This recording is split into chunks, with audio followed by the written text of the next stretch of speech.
صلی علی رسول کریم اما بعد قال النبی صلی اللہ علیہ وسلم شعبان الشہری و رمضان الشہر اللہ۔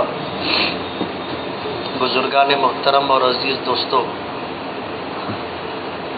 آج کی رات حدیث پاک میں لیلۃ البرات کے نام سے جانی جاتی ہے، یعنی نجات کی رات، اللہ کے غضب، اللہ کی ناراضگی اور اللہ کے مواخذے سے بری ہونے کی رات۔ اللہ تعالیٰ نے اپنے فضل سے، اپنے کرم سے ہمیں یہ رات عطا فرمائی۔ کتنے تھے پچھلے سال جو شب برات کے موقع پر ہمارے ساتھ اس رات میں دعاؤں میں، عبادت میں شریک تھے، آج اللہ کی جوار رحمت میں پہنچ چکے ہمارے ساتھ نہیں۔ کتنے ایسے ہوں گے کہ جن کے لیے یہ شب برات آخری شب برات ہوگی۔ آج کی رات میں اللہ پاک زندگی اور موت کے فیصلے فرماتے ہیں۔ کتنے ہم میں سے ایسے ہوں گے جن کے کفن بازار میں بکنے کے لیے آ چکے، کتنے ایسے ہوں گے جن کی روزی رزق مکمل ہونے والا ہوگا۔ نبی کریم صلی اللہ علیہ وسلم نے آج کی رات میں عبادت فرمائی اور اس کے بعد آنے والے دن میں روزہ رکھا۔ حضرت عائشہ صدیقہ رضی اللہ تعالی عنہا نے پوچھا کہ اللہ کے رسول، اس روزے کا اہتمام آپ کیوں کرتے؟ تو حضور نے فرمایا تھا کہ زندگی اور موت کا فیصلہ اللہ پاک آج کی رات میں کرتے ہیں۔ اگر میرے لیے موت کا فیصلہ ہے تو میری موت کا فیصلہ اس حالت میں لکھا جائے کہ میں روزے کی حالت میں رہوں، میں عبادت کی حالت میں رہوں۔ آج کی رات اللہ نے ہمیں اپنے فضل سے، اپنے کرم سے عطا فرمائی۔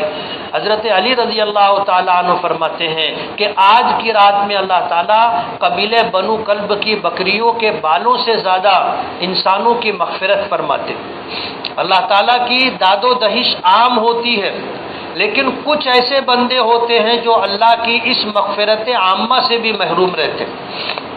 اللہ پاک کی طرف سے اعلان ہوتا ہے کہ ہے کوئی مغفرت چاہنے والا، اللہ اس کی مغفرت کرتے ہیں۔ جو رزق مانگتا ہے اسے رزق دیتے ہیں، جو عافیت مانگتا ہے اسے عافیت عطا کرتے ہیں، جو توبہ کرتا ہے اللہ اس کی توبہ قبول کرتے ہیں۔ لیکن علماء نے، نبی کریم صلی اللہ علیہ وسلم نے فرمایا کہ اس مغفرت عامہ سے بھی کچھ لوگ ایسے ہیں جو محروم رہتے ہیں۔ اللہ تعالیٰ ان لوگوں کی مغفرت نہیں فرماتے، ان کو چھوڑ کر کے رکھتے ہیں کہ ان کو ابھی رہنے دو۔ ان میں سے ایک وہ ہے جو شرک کے ساتھ زندگی گزارے، وہ اپنے آپ کو مسلمان سمجھتا ہے، نمازیں بھی پڑھتا ہے، لیکن ایسے اعمال اور ایسے اقوال اس کے ہیں جسے شریعت کی نظر میں شرک قرار دیا گیا ہے، اللہ اس کی مغفرت نہیں فرماتے۔ اسی طرح وہ بندہ جو ماں باپ کا نافرمان ہو، جو ماں باپ کا نافرمان ہو، اس مغفرت عامہ سے وہ محروم رہتا ہے، اللہ اس کی بھی مغفرت نہیں فرماتے۔ جو لوگ اپنے ماں باپ کو ستاتے ہیں، اپنے ماں باپ کی نافرمانی کرتے ہیں اور اپنے ماں باپ کو اذیت اور تکلیف پہنچاتے ہیں، وہ لوگ آج کی اس مغفرت عامہ سے محروم رہیں گے۔ خدا نہ کرے ہم میں سے کوئی ہو تو آج سچی پکی توبہ کر لے، ابھی سچی پکی توبہ کر لے، دل میں ارادہ کر لے کہ آج تک مجھ سے اپنے ماں باپ کے حق میں جو کوتاہیاں ہو گئی کہ اللہ میں تجھ سے معافی چاہتا ہوں، میں توبہ کرتا ہوں، آئندہ اپنے ماں باپ کے ساتھ حسن سلوک کروں گا، اپنے ماں باپ کی اطاعت و فرما برداری کروں گا، تاکہ آج کی اس مغفرت عامہ سے ہم محروم نہ رہیں۔ اسی طرح اس کی بھی بخشش نہیں ہوتی جس کے دل میں کسی مسلمان کی طرف سے کینہ ہو۔ آج بہت سارے لوگ ہیں دوسروں کی دنیا بنانے کے لیے اپنے لوگوں سے دل میں کینہ اور حسد رکھتے ہیں۔ کسی مسلمان کی طرف سے اگر دل میں کینہ ہوگا، کسی مسلمان کی طرف سے دل میں حسد ہوگا، اللہ اس کی مغفرت نہیں فرمائیں گے۔ اگر ہم سے یہ کوتاہی ہو رہی ہو تو آج سچی پکی توبہ کر لیں کہ اللہ ہم نادم ہیں کسی مسلمان کے لیے اپنے دل میں کینہ نہیں رکھیں گے۔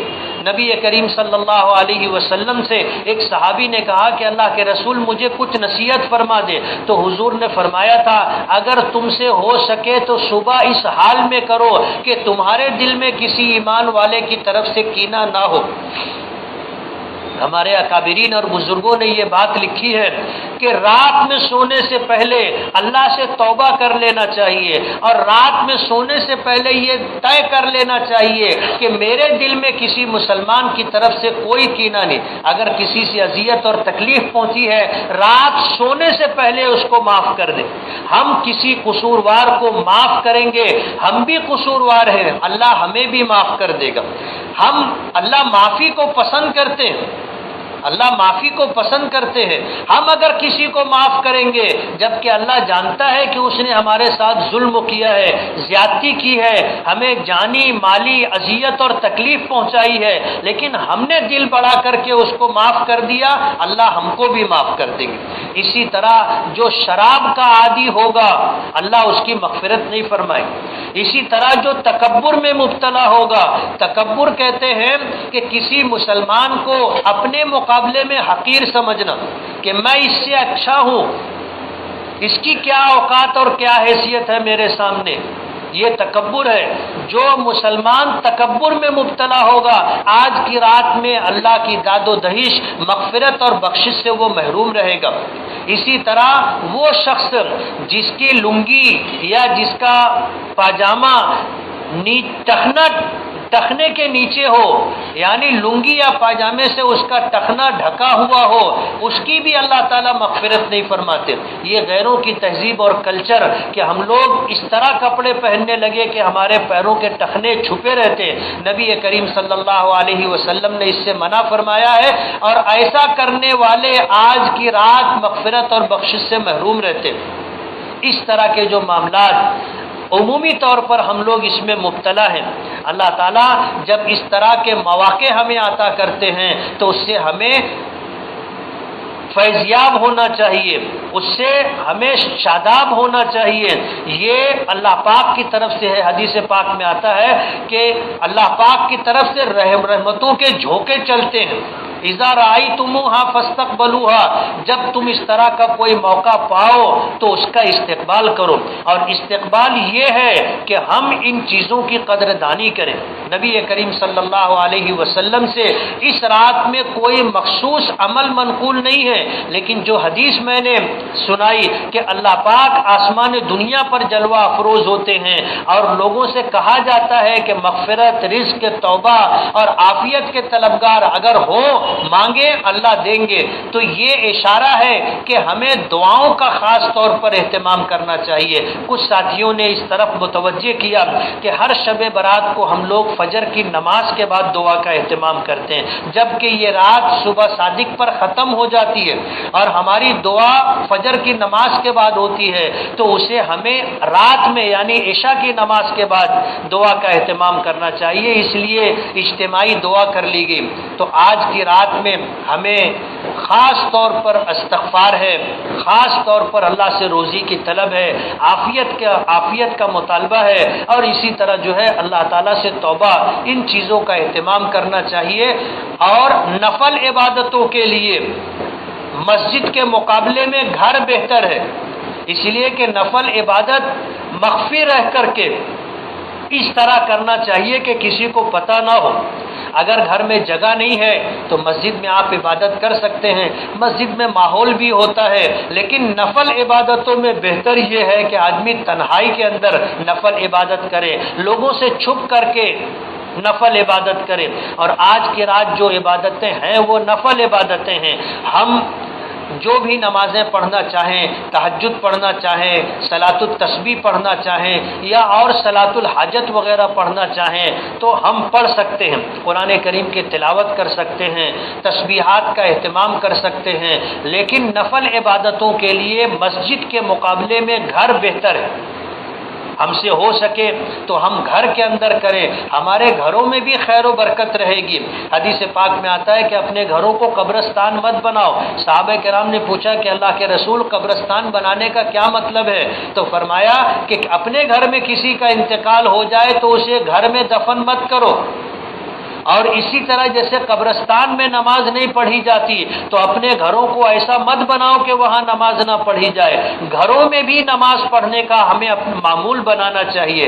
نبی کریم صلی اللہ علیہ وسلم فرض کے علاوہ تمام سنتیں اور نوافل گھر میں پڑھا کرتے تھے، لیکن اب ہم لوگ اتنے مصروف ہو گئے کہ مسجد سے نکلے ماحول بدل جاتا اور سنت و نوافل رہ جاتے، اس لیے مسجدوں میں اس کا اہتمام کیا جاتا ہے۔ لیکن بہرحال نفل اور سنتوں کی ادائیگی کے لیے بہتر جگہ گھر ہے۔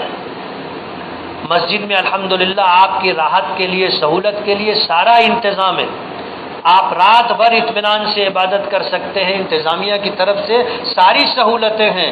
میں آپ کو شرعی مسئلہ بتا رہا ہوں کہ آپ کے لیے بہتر یہ ہے کہ اپنے گھر میں ماحول بنائیں عبادت کا، کہ آپ بھی عبادت کریں، آپ کے گھر کے لوگ بھی عبادت کریں۔ ساری رات جاگنا ضروری نہیں ہے، اگر نیند آئے تقاضا ہو تو آرام کر لو، لیکن عشاء کی نماز ہم نے باجماعت ادا کی ہے، فرض نماز فجر کی باجماعت ادا کرنے کا اہتمام ہو۔ اللہ توفیق دے، تہجد بھی پڑھے، دعاؤں کا اہتمام بھی کریں۔ حدیث پاک میں آتا ہے کہ ایک ایمان والا اپنے کسی مومن بھائی کے لیے غائبانہ دعا کرتا ہے تو وہ دعا اللہ تعالیٰ ضرور قبول فرماتے ہیں۔ اس لیے آپ دوسروں کے لیے خاص طور پر دعا کریں۔ پورے عالم اسلام میں آج ایمان والے خطرے میں ہیں، حالات سے دوچار ہیں۔